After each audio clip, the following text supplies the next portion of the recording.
السلام علیکم ورحمۃ اللہ وبرکاتہ۔ ناظرین، امید کرتا ہوں آپ سب خیریت و عافیت کے ساتھ ہوگے۔ آئیے انشاءاللہ عز و جل آج کی اس ویڈیو میں اردو کتاب بہار شریعت حصہ سوم یعنی تیسرے حصے کا پارٹ نمبر ہم پڑھیں گے، 121 ہے۔ اب بھی اگر اسلامک پروڈکٹس میں اردو بیسک بکس، عربی بکس، پلاسٹک دانہ والی تسبیح اور اسلامک ڈیجیٹل تسبیح، اسلامک بروچز، اومانی کیپس، قرآن پاک، قاعدہ، عطر اور پرفیوم اور جانماز اور اسلامک حجاب، رومالی، دوپٹہ، یہ تمام چیزیں، نقاب وغیرہ ہمارے، اور یہ احکام فقہیہ، یعنی اب اس میں نماز کے ہم نے فضیلت سنی حدیث سے، اب آئیے اس کے جو احکام ہے یعنی مسائل ہے وہ سنتے ہیں۔ مسئلہ نمبر 1، بسم اللہ الرحمن الرحیم۔ مسئلہ نمبر 1، ہر مکلف کا معنی بھی بتا رہے یعنی عاقل بالغ پر نماز فرض عین ہے، اس کی فرضیت کا انکار ہے نا، یعنی اس کی فرضیت کا منکر یعنی انکار کرنے والا کافر ہے،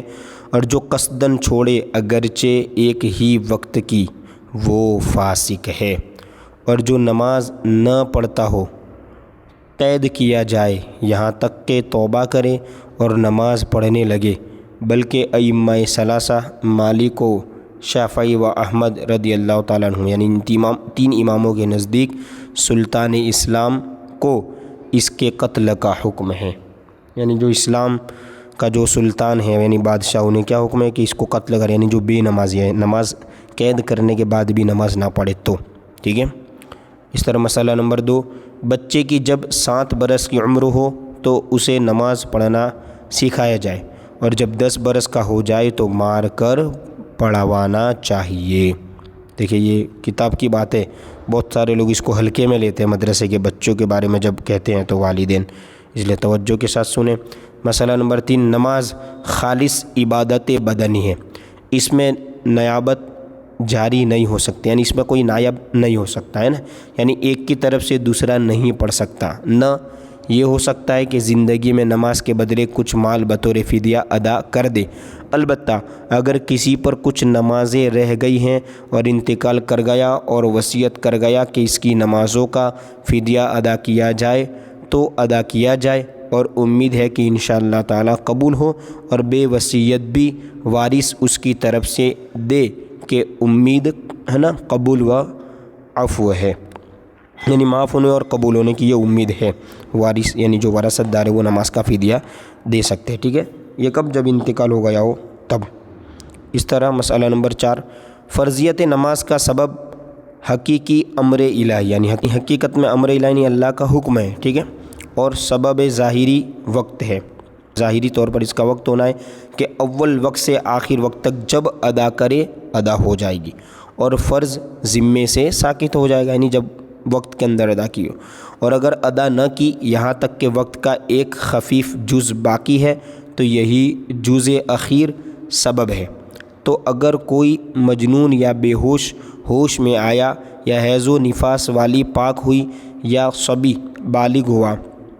یعنی نابالغ بچہ تھا وہ بالغ ہوا، یا کافر مسلمان ہوا، اور وقت صرف اتنا ہے کہ اللہ اکبر کہہ لے، تو ان سب پر اس وقت کی نماز فرض ہو گئی، اور جنون و بے ہوشی 5 وقت سے زائد کو مستغرق نہ ہو، یعنی اتنا وقت اس کا گھیرا نہ گیا ہو، ٹھیک ہے۔ اس معاملے میں تو اگرچہ تکبیر تحریمہ کا بھی وقت نہ ملے نماز فرض ہے، قضا پڑے، ٹھیک ہے، معاف نہیں ہے۔ حیض و نفاس والی میں تفصیل ہے جو باب الحیض میں مذکور ہو، یعنی اس سے پہلے جو باب گزرا اس میں وہ ذکر ہو چکی، ٹھیک ہے۔ دیکھیں اس طرح آگے مسئلہ نمبر 5، نابالغ نے وقت میں نماز پڑھی تھی اور اب آخر وقت میں بالغ ہوا تو اس پر فرض ہے کہ اب پھر پڑھے۔ یوں ہی اگر معاذ اللہ کوئی مرتد ہو گیا پھر آخر وقت میں اسلام لایا، اس پر اس وقت کی نماز فرض ہے اگرچہ اول وقت میں قبل ارتداد نماز پڑھ چکا ہو، یعنی مرتد ہونے سے پہلے پڑھ چکا تھا لیکن واپس جو ہے وہ مرتد ہوا یعنی بے ایمان ہوا، پھر واپس اسلام لایا تو اب اس وقت کی نماز اس کو دہرانی پڑے گی۔